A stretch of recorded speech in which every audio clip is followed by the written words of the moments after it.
Wa alaikum salam wa rahmatullah. Sayyidi, when hypocrites opposes the Awliya Allah, their pictures and their teachings, is it not an attack against the light of Sayyidina Muhammad and Allah as well? Well, this is, we have given a talk that there are many things you can do, none of which Allah declares war on you except when you come against His awliya. Why? So the hadith in which the servant, Allah will declare war against the servant if they come against his awliya. But that when the scholars look at, they say this is very severe. There are many things and punishable sins, but Allah doesn't ever mention war against a servant. So how could such a severe punishment, in which when you're saying about the Creator Almighty declaring war against the servant, there's no refuge, there's no salvation and there's no protection here and hereafter. So the war against the awliya means the beginning of trying to attack awliya is exactly for what is being taught, that deem them not dead, they're very much alive. Then go towards the marifah and say that the light that shines from them is the light of Muhammadan Rasulullah. When you understand the malakut and the world of light, that's when we describe, oh the Wahhabis and the Khawarij people, they say munafiqeen is if you come against Allah, because they don't know anything about marifah. So no, actually it's not coming against Allah, because Allah will make His light known through Muhammadan Rasulullah. Because the beauty of Prophet khuluqul azim, we know the magnificent character of Allah is what Allah is a hidden treasure, putting that treasure into Muhammadan Rasulullah. So in Surah Munafiqeen, everything they were coming against the Prophet, then Allah was describing, no, there's going to be punishment for them, there's going to be retribution for them, because that was the sign of hypocrisy. So the servants who come against the light of Prophet, the realities of Sayyidina Muhammad, then they definitely earn the anger of Allah.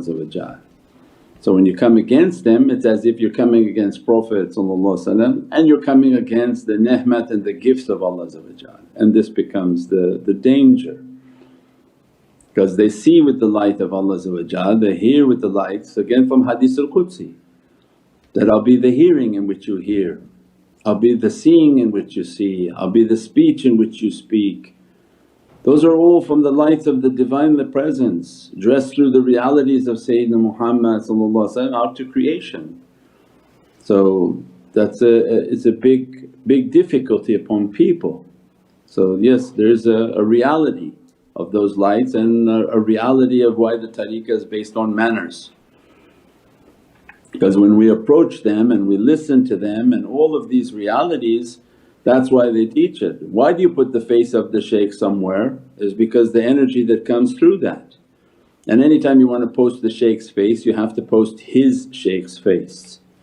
When we have we have Shaykh Hisham, Shaykh Nazim, Shaykh Dagestani, all the shaykhs have to be in those pictures, because that's a protection for the shaykh. If somebody puts just our face out, it's not a healthy energy, because the attacks come to us, let them handle the difficulties of people's bad nazar. So if you see on our broadcast, you'll see the shaykhs are right there in the broadcast, right? So that if you're coming with a bad intention towards us, look, their face will come after you. So this is the system in which they live and they operate. So yeah, there's a power in the face. That's why shaitan is saying, take the face off, take it down, because it's burning shaitans. And that's the reality of the light. But if somebody doesn't study from light, they don't know, what are you talking about? Because these are not a dead carcass, they're very much alive. And this is the holy hadith, that I'm going to hear through his ears, I'm going to see through his eyes. So when you look at his face, who's listening through his ears? Who looks through his eyes? And who speaks through his tongue? And that becomes the immense realities of tariqah. And that's why I say you sit with your shaykh, you listen to the teachings, you come across the hadith, and as if the hadith was fully explained in your life because it's coming from the heart of Sayyidina Muhammad, but not on paper, coming live. You know, people they take their life through paper, and there are other people who say, no, I don't want my life through paper, I want my life through the living teachings and the heart of Prophet, the pumping, beating reality of Muhammadan Rasulullah. And that's what's important. Tariqas are the living knowledges, not the paper knowledge, inshaAllah.